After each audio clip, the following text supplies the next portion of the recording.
Que hay evolución, que ha habido evolución, es un hecho. Que esa evolución ha sido por azar, no puede nadie demostrarlo ni explicarlo. Que esa evolución da lugar a un cambio que finalmente explica al ser humano, es totalmente absurdo decirlo.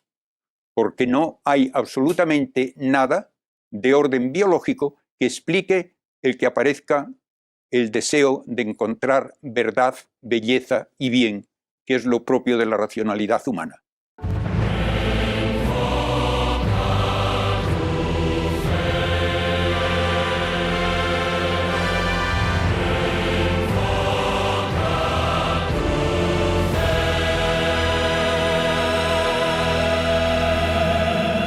Primeramente, yo quiero que quede bien claro que no podemos explicar el origen de la vida.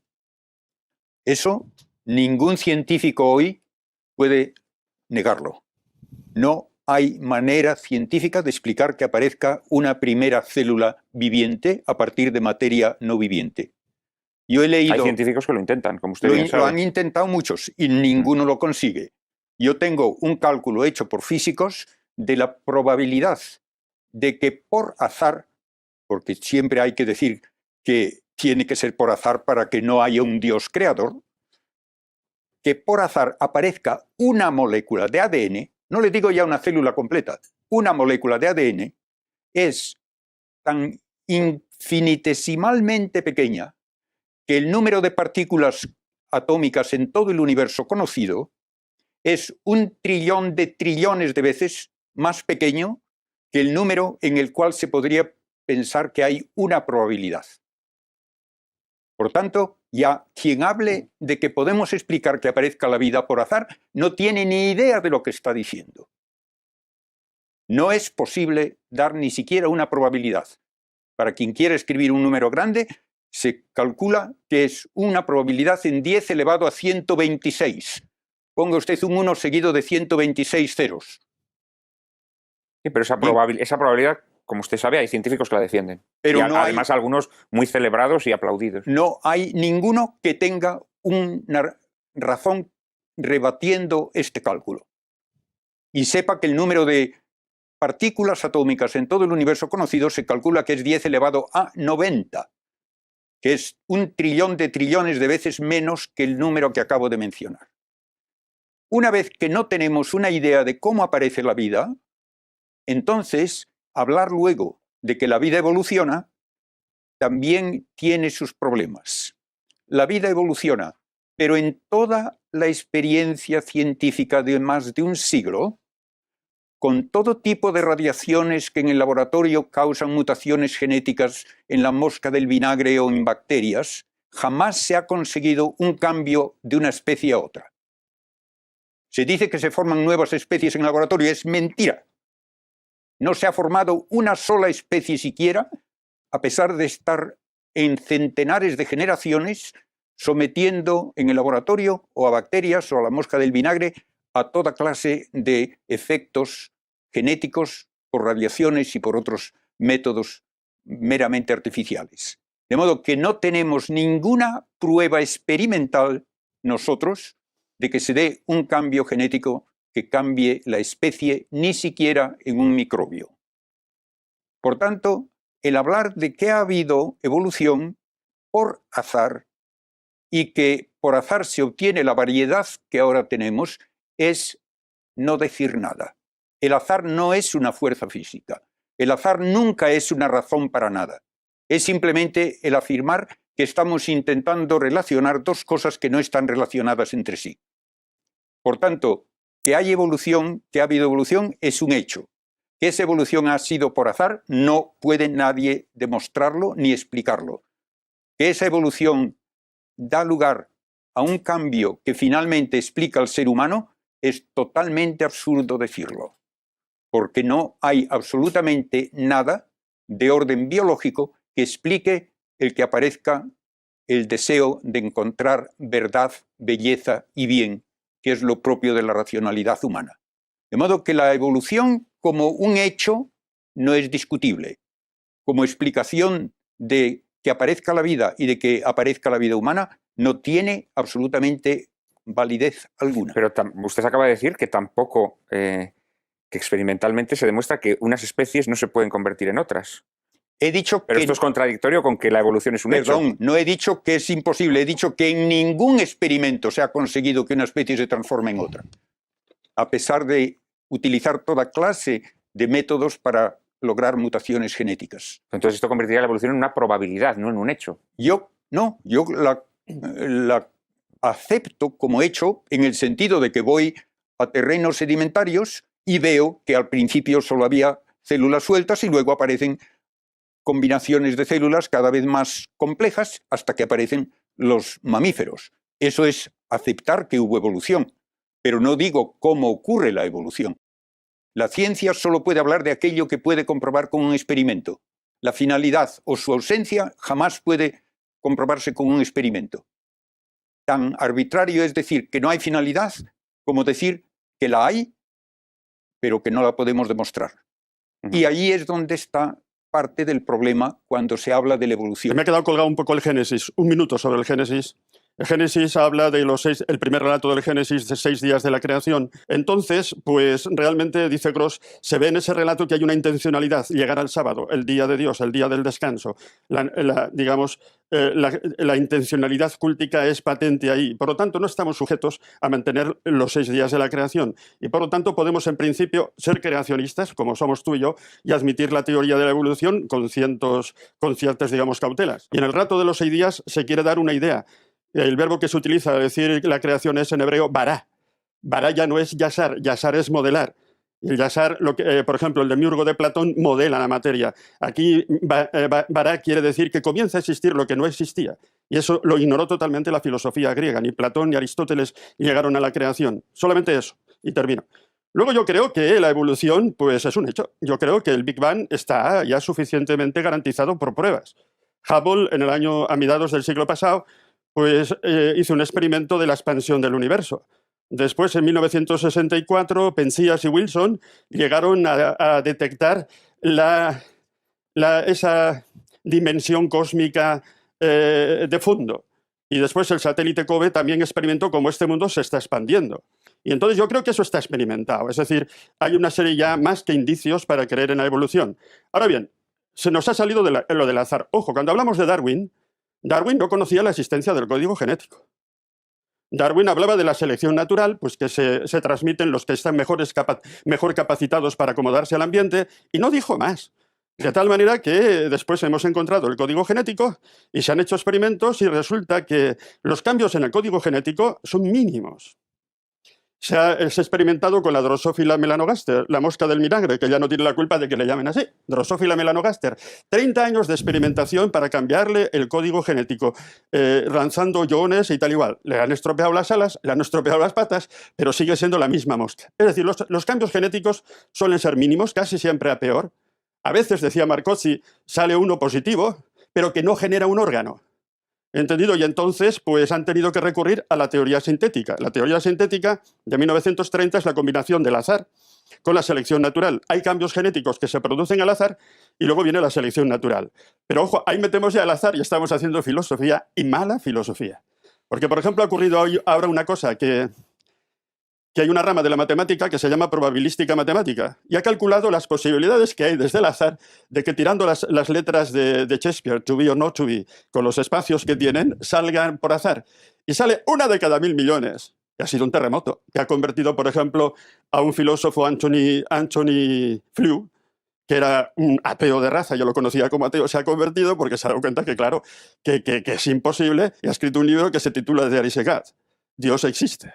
Ha sido un terremoto eso. Y un amigo suyo, Hoyle, antes de morir, pues ha dicho, bueno, tenemos que olvidarnos del azar. Y además eso para un azar de tipo convencional, to be or not to be, porque el azar de este mundo es, digamos, el orden de este mundo es lo que se llama un diseño inteligente.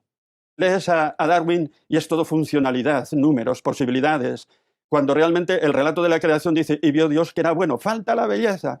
La belleza existe cuando nos damos cuenta de que existe el diseño inteligente, que existe, y ahí está Dios. El 7 de julio de 2005, Finding Design in Nature, y lo que negaba era la teoría neodarwiniana, porque excluía a Dios. Eso es hacer ideología. entendido, no se puede con esa teoría neodarwiniana, la combinación del azar y la selección natural, explicar el diseño inteligente que ha aparecido en este mundo. Por lo tanto, realmente yo creo en la evolución, pero creo en la evolución porque solamente desde Dios podemos explicar las últimas causas de la evolución. De que ha habido evolución. El problema es que, primero, esa evolución se atribuya al azar y otro, que esa evolución lleve incluso a explicar la existencia humana. Esos son, para mí, los dos puntos que hay que aclarar. No entran necesariamente dentro del concepto de evolución. La evolución por azar a mí no me explica nada, porque el azar no es una causa física, no es una realidad medible. Es simplemente el negar que hay una relación lógica entre dos cosas que ocurren o simultáneamente o una tras otra. Por azar puedo decir que se me cae en la cabeza una pelota de un niño que está en un balcón cuando yo voy por la calle. ¿Por qué? Porque no hay razón lógica alguna que pueda conectar el que al niño se le ocurra jugar con la pelota cuando a mí se me ocurre pasear. Pero cae por la fuerza de la gravedad. Lo que es azar es la coincidencia de las dos cosas. Eso mismo hay que decirlo cuando decimos que la evolución ocurre por azar.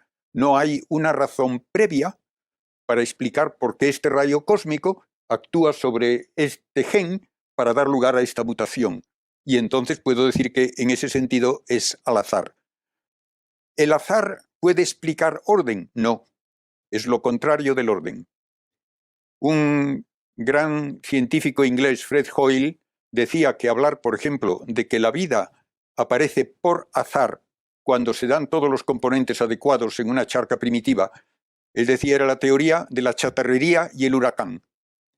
Acepte usted que hay una chatarrería con enorme cantidad de metales y plásticos y maderas en un campo, viene un huracán, lo revuelve todo y queda un jumbo listo para volar. Pues eso era lo que él decía, es la hipótesis de que aparece la vida por azar. Lo que tenemos que decir es que para Dios como creador no hay azar. Exacto. Él conoce todo lo que ha de hacer cada partícula del universo en toda su historia y sabe que comenzando con unas condiciones concretas y las leyes de la naturaleza concretas, llegado a este momento ocurrirá tal cosa. De modo que el azar no es explicación ni científica ni menos filosófica. Que hay efectos imprevisibles en la genética de los organismos, creo que nadie lo dudará. Que esos efectos imprevisibles dan lugar a mutaciones que pueden ser perjudiciales en la inmensa mayoría de los casos, o en algunos casos pueden ser beneficiosas, creo que nadie lo negará. Y que las mutaciones beneficiosas se perpetuarán y las otras no, creo que es lógico. Pero yo pongo como un ejemplo a veces, tomen ustedes un tipo de microbio para el cual se ha formulado un antibiótico y se pone en un cultivo ese antibiótico y una cantidad grande de individuos del mismo microbio. Siempre hay algunos que resisten. Los demás se mueren, pero hay algunos que resisten. ¿Por qué? Porque han tenido una mutación que no servía para nada en aquel momento cuando la tuvo, pero que le da la inmunidad contra este antibiótico. Eso puede dar lugar luego ya a una nueva, diría yo, especie, si quieren ustedes, que es resistente al antibiótico, pero que no apareció porque preveía el antibiótico y en ese sentido ocurre al azar. Todas estas cosas las tenemos que admitir, se dan de hecho en la naturaleza. Y por tanto, ¿que hay evolución? Sí. ¿Que es al azar desde el punto de vista que no puede preverse su resultado? También. ¿Que ocurre por azar desde el punto de vista de un creador que conoce toda la historia del universo? Claro que no puede ser por azar para él. Para Dios no puede haber azar. Para sobrevivir no parece muy adecuado el que la prole nazca totalmente incapaz de valerse por sí misma. En los animales más primitivos, la prole se puede valer por sí misma. Una célula que se divide da lugar a dos células que ya son perfectamente independientes y capaces de continuar por su cuenta. Cada vez que avanza la estructuración en un ser viviente, suele haber una dependencia mayor del cuidado de los progenitores. Y esa dependencia, naturalmente, va en contra de la posibilidad de sobrevivir por su cuenta. Y para que sobrevivan, aun pongamos los pajaritos que necesitan que les alimenten en el nido, no solamente tiene que haber evolución que garantice que esos pajaritos se encuentran esperando la comida con el pico abierto, sino que tiene que haber evolución de los instintos de los papás para llevarles la comida. Y todo eso no es fácil explicarlo desde un punto de vista de evolución al azar. Es lo único que quería yo indicar. Pero es una... Y el diseño inteligente, dice el cardenal Schönborn, yo no lo admito como los fundamentalistas protestantes, que cada organismo que sale haya una intervención creadora de Dios. No, dice en su libro Etzil o Zufall, que traduciríamos orden o casualidad, que Dios interviene con su fuerza trascendente desde dentro, paso a paso, Schritt zu Schritt, para que surja el hombre, el diseño inteligente. Y esto nos lleva a la contemplación de la maravilla de la creación. En último término, el debate está ahí entre azar o diseño inteligente. Por lo tanto, termino. Porque soy creyente, puedo explicarme las últimas preguntas de la evolución, y acepto. A mí me gusta comenzar con los conceptos básicos muy claros. ¿Qué es materia? Hemos estado hablando de materia a todo lo largo de esta charla y nadie ha dado una definición de materia. Para un físico, todo se define por su actividad. El físico no conoce las esencias, solo conoce el comportamiento. Y entonces damos como definición de materia todo y solo aquello que puede tener alguna interacción por una de 4 fuerzas que son las únicas que la física reconoce. 2 de largo alcance, la gravitatoria y la electromagnética, 2 de corto alcance, la nuclear fuerte y la nuclear débil. Eso define a la materia. Por tanto, si hay una realidad que no puede atribuirse a ninguna de esas 4 fuerzas ni a sus combinaciones, no puede atribuirse a la materia. Y esa es la manera limpia y clara de decir por qué acepto el espíritu humano. Porque el pensamiento abstracto y la actividad libre no la puedo explicar por ninguna de esas 4 fuerzas. Por tanto, no puedo jamás aceptar que una evolución material que se realiza por esas 4 fuerzas me dé la capacidad de pensar, me dé la capacidad de ser libre, me dé la capacidad, por lo tanto, de ser persona racional. Así de simple es como yo lo presento. Por lo tanto, quien quiera hablar de una evolución de orden material que finalmente da lugar al hombre no tiene base alguna científica ni lógica para decirlo. Si este tema te ayudó, recuerda que dando clic en el video que aparece en pantalla vas a poder enfocar tu fe mucho mejor. Que recuerda, como dijo mi gran amigo San Agustín, nadie ama lo que no conoce. Así que bien, dale clic y no te lo pierdas. Nos vemos adentro. Paz y bien.